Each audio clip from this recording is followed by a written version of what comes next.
How are we doing, guys? Sheffield United 0, Leeds 1. The Muppets from Leeds beat the Blades. Absolute scenes, guys. Absolute scenes. The Muppets come out on top. And the biggest Muppet of them all, Paddy Bamford, gets the winner. It just doesn't get any better than this. Because let's put it this way. I think there was only one person that looked like Kermit the Frog today. And that was a certain Chrissy Wilder. I mean, he talks a lot, doesn't he? He does a lot of talking. End of the day, we got the job done. But look, let's not focus on that. He wants to talk about Leeds. All he wants, he can do. I'm going to talk about our club rather than Sheffield United. So, yeah, interesting game, wasn't it? An interesting game.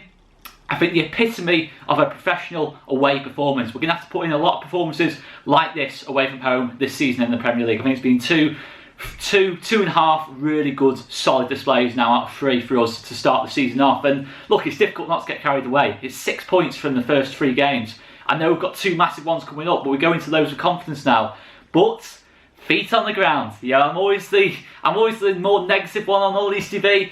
I'll take that headline all day long, but I'm absolutely buzzing today, guys. But feet on the ground, let's stay focused, absolutely massive, and let's enjoy this ride. So, to start off with, the game itself then. So we started off in a 4-1-4-1 shape. Tyler Roberts came in for Rodrigo / Pablo Hernandez, whoever normally plays the number 10 role. It was Rodrigo the last game. It's traditionally Pablo's position.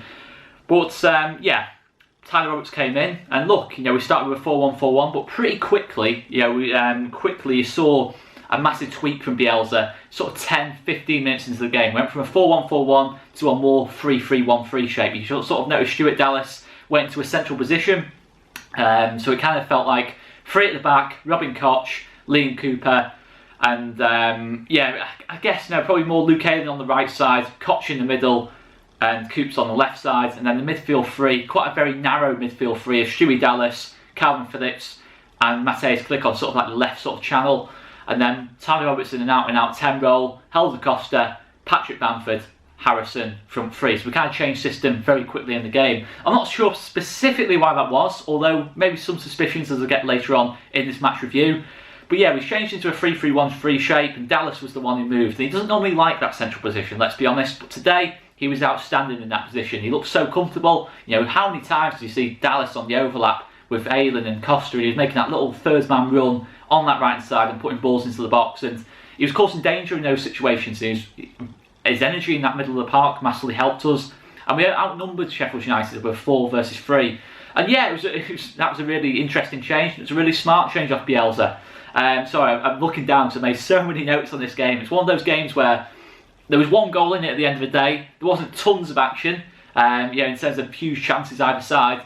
But there was so much to talk about in this game. So that's the first point made. You know, looking at Dallas moving position. But the thing to talk about as well, Robin Koch and Liam Cooper, that centre-back pairing, you saw the very best out of it today. It's only the second time they played together. Look, big questions were asked after Fulham. Big questions were asked. You know, people are saying, look, we conceded 3 goals to Fulham, we look absolutely awful. Yeah, look, I think we were all a bit worried about that. At the end of the day, you can't just go off it after 1 game. Robin Koch and Liam Cooper, absolutely formidable today.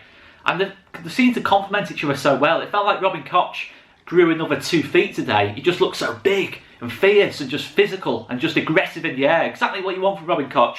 Man the match for me today, Robin Koch. And Coops, you know, he was the organiser. Robin Koch was the man who was pressing. You know, he was tracking runners.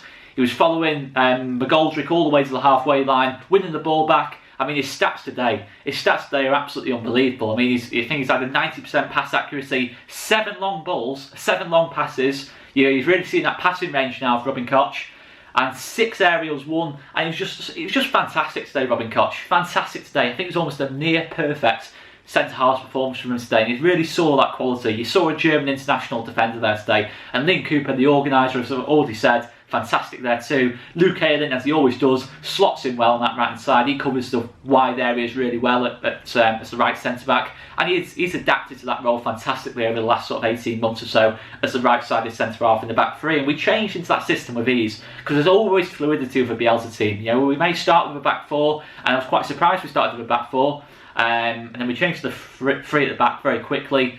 I think it made our man-to-man marking a lot easier, because with a man-to-man marking system, when Sheffield United went for a 5-3-2, which they did today, they had 2 strikers to our centre halves initially. But when you go to a 3 at the back, it's a 3v2. And a 3v2 puts it in our favour in terms of a man marking system. But I am going to go back onto that anyway. But yeah, Sheffield United went for sort of a 5-3-2/3-5-2. And yeah, it was interesting really. You know, I think when you're playing against a team that defends in a very low block, very, very good at possession, to be fair, Sheffield United. Let's give credit to Chris Wilder. You know, look, I was having a bit of a joke there, but Chris Wilder, let's make no mistake about it, has done a top-class job at Sheffield United. And yeah, you know, you really saw his identity there, you know, the overlapping fullbacks, the fullbacks getting forward themselves, the wing-backs. And then you kind of have, you know, it was hard to sort of tell what they were doing, because I was surprised Norwood and Fleck were drops today.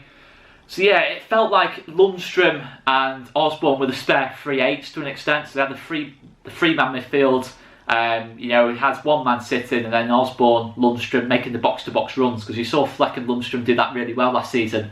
And obviously you had the front two. The front two work very hard. They're not naturally goal scorers, you know, McGoldrick and Burke. But to be fair, both played quite well today. But we dealt with them.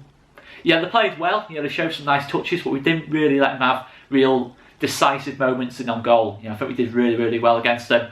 And yeah, you know, I think when you're playing against a 5-3-2, you've got to move the ball fluently. You've got to be quick with your passing, fluid movements, and you know, that's what we were today. You know, for much of that game today, especially second half, I think Click was responsible for that, because he sees things on the football pitch that the other 22 players don't see.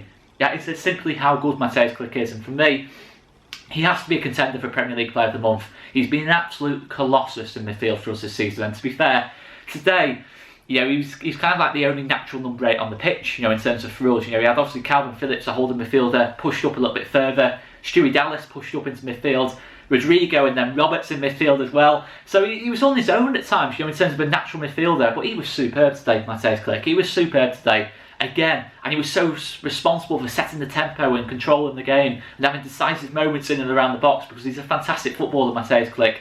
He is an illusionist. You know, when you think you could, when the opposition think they've kept Matthijs Click quiet, you know, he just produces a moment like that. You know, just a moment like that, and he changes the game, and that's just so what Matthijs Click's about. You know, he is just a top class footballer, and he's finding this step up with absolute ease. You know, it's been absolutely so easy for him so far, and for me, you know, he's been by far our best player so far this season. But there's been so many good players for us this season.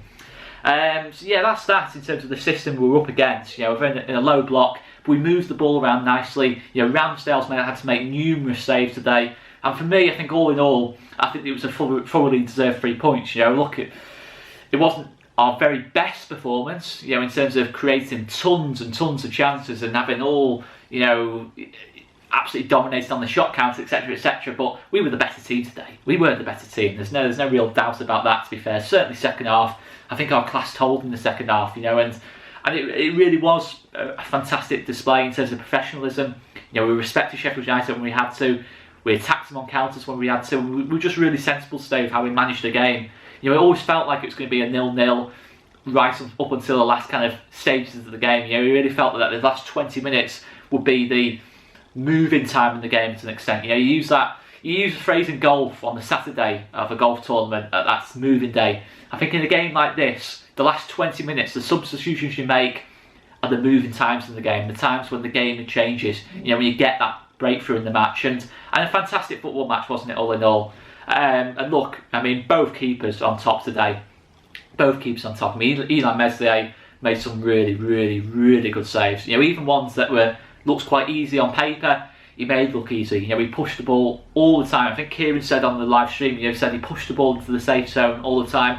As did Ramsdale, to be fair. Ramsdale was fantastic for Sheffield United today. I think it's 7 or 8 saves he's made in that match. And yeah, it was just a really good game, guys. You know, but in terms of clear-cut chances, you know, I think Sheffield United had the first one of the game, and probably their only real serious clear-cut chance. And that's credit to us, to be fair. You know, we dealt with them well. They had shots from distance, etc., etc. But in terms of real clear-cut chances, that one to Lundstram, you know, in the first half, that really sort of forced us into making the change tactically to the 3-3-1-3. You know, you see the ball come in off Stevens, lovely flick off McGoldrick, to be fair, and then Lundstram's got that kind of free third-man run that he makes that late run into the box, and it's a fantastic save off Meslier. It's a world-class save off Meslier. You know, he's anticipated the situation, and it's just an outstanding save. It's not a particularly bad finish off Lundstram either, so you have to give full credit for the whole move, to be fair, in the save, and it was just good football. And But that was when we kind of made the change. You know, we sort of realised that, look, we need that extra man over. If it's Ayling, if it's Cooper, if it's Koch, we need a 3v2 against the centre forwards. And then when Lundstrom makes a late run into the box to become the third striker effectively, we've got someone on him. You know, we've got someone on him and pressing him. And that's might have been, you know, as I said before, I wasn't quite sure why we went to a back three quite quickly. That might have been the reason, because Sheffield United didn't really create anything in the half spaces or in terms of proper chances in and around the 6-yard box after that point, to be fair. And that's full credit to Robin Koch, Liam Cooper and Luke Ayling at the back, as well as Jack Harrison, who is an absolute colossus, you know, in terms of he kind of played left wing back at times today. And yeah, you know, that's obviously that point, you know, we've gone through as well. But yeah, I think the first half was fairly even. Yeah, the first half was fairly even. Yeah, I think at times there was a lack of quality in the final third from both teams, to be fair, for being perfectly honest. But the second half, as I said, we were well on top in that second half. And yeah, I think that the system we've changed to, yeah, the 3-3-1-3, the one disadvantage about it is there's not a lot of width. You know, the only width comes from the wingers. You know, when you're playing a 3-3-1-3 with Dallas and Click either side of Phillips so narrow, obviously Rodrigo, who came on for Roberts, being sort of more central players, it was very, very much everything was going through the middle. We weren't creating a lot from out wide. But then in the second half, you know, we started to get more of Harrison, we started to get more of Costa, and that was our only width really, you know, in the game. But that's just the one slight disadvantage of the system. I think centrally it makes us so compact and so difficult to play through, as it proved in the game. And yeah, you know, look, in that system you're not going to get much from out wide, but ultimately the goal comes from out wide. And there are two big chances. Yeah, the first big chance of the game for us, real big chance. You know, we had a lot of half chances, to be fair, where we could and should have scored before this. But in terms of a proper, real, clear-cut chance, you know, that ball over the top from Click into Dallas, fantastic anticipation from Dallas. You know, he beats at Ramsdale to it. He's rounded the goalkeeper, and he's just scuffed the finish. You know, it's just got caught under his feet. I think his studs have actually made connection with the ball before his actual boots. And it's a shame. It's a real good chance for Dallas, but fantastic run, fantastic movement and awareness. It was striker-like awareness from Dallas and movement. And you know, the way he took the ball around the keeper was unbelievable, to be fair, off the Cookstown Cafu himself. And good clearance, to be fair, off the line. And that was a real chance for us. But then obviously we get the goal. Yeah, I think the momentum really started to build after that. You know, we really started to build some momentum. Click. You know, it started to be wave after wave of attack. Sheffield United couldn't get out. You know, trying to play the ball long. Koch was winning it all the time. Coops was winning it all the time. Ayling was winning it. When one of those three missed it, Meze was off his line quickly. It was constant for 45 minutes in that second half. It was constant. And to be fair, look, Wilder tried to make adjustments. You know, for some reason he took Lundstrom off. I thought it was a real surprise. I thought, to be fair, in terms of outfield players, he was Sheffield United's biggest threat in terms of direct goal threat. You know, with that chance he had in the first half. And yeah, he took on Norwood. I thought Norwood probably should have started the game. I was glad he didn't. So obviously Norwood came on. He changed both strikers. You know, brought on McBurney, Sharp. You know, that big man, little man kind of partnership. McBurney won a couple of headers, but I thought we dealt with both fine. You know, I really did. I thought we dealt with both really well. To be fair, I don't think many teams will deal that well with, you know, their vast array of strikers. To be fair, and yeah. I think obviously you look at this team, and obviously at the minute I think Roberts got a little criticism in the first half. Rightly so, I felt. To be fair, you know, I do like Tyler, but he's looking less and less like a central player. You know, a central midfield / number 10 kind of player. You know, he didn't get on the ball a lot in that first half, but whenever he did get on the ball in that first half, he lost it too easily for me. He was trying to do nice fancy flicks and tricks, but sometimes you just got to get on the ball and play simple passes. You know, that's the biggest thing in the game sometimes. I mean, as Johan Cruyff's quote was, simplicity is genius, and it's absolutely true sometimes. Sometimes just doing the simple things and knowing when and when not to do the simple things is what makes a top class player, and that's something I do think Roberts has got to improve on. He's got to read the games a bit better. You know when to get on the ball. I think there's only one moment in that first half where he seriously got in between the lines and on the ball in the dangerous area, and that's just one thing. Yeah, I do feel for Tyler a little bit. I think he's a striker at the end of the day, or a winger. I don't feel he's a central player anymore. I have massively banged on the Tyler Roberts drum saying that he needs to be playing as a central player, but the more and more I see him, the more and more I see someone who wants to score goals. Doesn't want to be a dictator in the football match who dictates play. He wants to be a goal scorer, you know, at the end of the day. He wants to be in that final phase and getting goals. So, yeah, I look at more and more at Tyler in that kind of respect. But Rodrigo, to be fair, came on. Didn't start massively well. It was a bit like Fulham in terms of how he started the game. You know, a bit quiet. Did better than Roberts ultimately. Got on the ball a few times. But then in the last 20 minutes, you really start to see his class. You know, he was getting touches out of his left, onto his left foot. He was taking the ball well, getting shots off, and ultimately he plays a massive part in the goal. You know, it's his touch, his passing to Harrison. Harrison's fantastic ball in, Bamford's header, and yeah, it was absolutely brilliant. You know, considering the lack of width, we played around it really well. We built it up in the central areas and then moved it out wide at the last minute. Ball comes in off Harrison first time, and it's a goal. It's a fantastic header off Bamford. It looked like he missed it at first, but it's really well taken, to be fair. He's headed it into the ground. It's unsavable, to be fair, in terms of how he's placed it, and it's outstanding off Patrick Bamford. You know, it's one chance, it's one goal, and that's the thing. But for me, the one thing this team slightly lacks, not to take anything away from today, because today has been absolutely outstanding in terms of how we've applied ourselves today. We just do miss Pablo a little bit, or a Pablo-like player, you know, where we can bring into the team. Whether it's going to be Rodrigo de Paul, whether it's going to be Pablo himself, you know, coming back from injury, whether it's going to be the central midfielder from Atalanta, whose name escapes me. You know, I've seen mentions from Coop Myers as well, I think it was, from AJ Alkmaar, I think it was, AZ Alkmaar, sorry. Whether it's going to be one of those kind of players, who knows, but I do think we need that central player who's going to help Mateusz Klich out a little bit, because it can't just be all on Mateusz Klich to get on the ball and make passes. We need someone else in those kind of central midfield areas to pass with him. You know, we need that duo alongside Mateusz Klich and Phillips, because look, the base of this team is fantastic. We've got a fantastic basis now to have a really successful season. You know, we've got centre-backs, fantastic array of centre-backs. You know, obviously we've got Diego Llorente, who hasn't even come in yet, in terms of into the team, into the squad. Two solid fullbacks, Aylin and Dallas, who will get forwards. Calvin Phillips, Mateusz Klich, work hard off the ball, quality passes of the ball. You just need that connector now in the team, that connecting midfielder, that connecting piece from the midfield to the attack. And then if that's Pablo, if that's Rodrigo de Paul, who knows? But for me, you know, I think, look, a lot's been made of Pablo's first game at Anfield. Look, that's against Liverpool. Let's see what Pablo can do at this level against the Sheffield United before we totally rule out Pablo. You know, I've seen all this talk about we need to get a number 10, and look, I do agree, but let's not totally rule out Pablo here. You know, Pablo's still got to come into this team. That's why it's excitement. You know, we've won today with a striker playing in the two strikers playing in the number 10 role, and it's had to be makeshift at times for us, but we've still found a way to win the game, and that's what's really pleasing. But going forward, to have a really, really successful season, I think that's probably what we need. And there's a basis there to have a really good season. We just need to build on it now, and that's what I'm confident we're going to do. Whether it's with the current players we have or signings coming in, I think it's clear as day. We are looking at that kind of player. We're possibly looking at another winger as well. And it's all good news, guys. It's all just absolutely fantastic news. And I'm just trying to see where about some of the list I'm down there now, because there's still more points I want to make. And yeah, and I think, you know, in the whole game, I just thought we were so aggressive. So aggressive in duels. You know, Robin Koch and Liam Cooper, it was their ball all the time. You know, the ball was coming near them, they wanted it. They were there, they were first on it. You know, in terms of balls coming into the box, set pieces, Bamford was getting in front of his men all the time. Coops was getting in front of Basham. You know, we were there all the time. And I just thought, you don't see many teams do that against Sheffield United. And I just thought our attitudes, our aggression, everything was spot on. You know, we didn't go overboard. We weren't giving away penalties in this game. And yeah, we were really good today. And look, we've got to give the players time. You know, we've got to give the players time and back them, because it's not going to be straightforward this season. There's going to be moments where it doesn't go so well. This is a fantastic start to the season for us. And look, if we can maintain this, it's going to be absolutely unbelievable. But let's be realistic. Let's keep calm.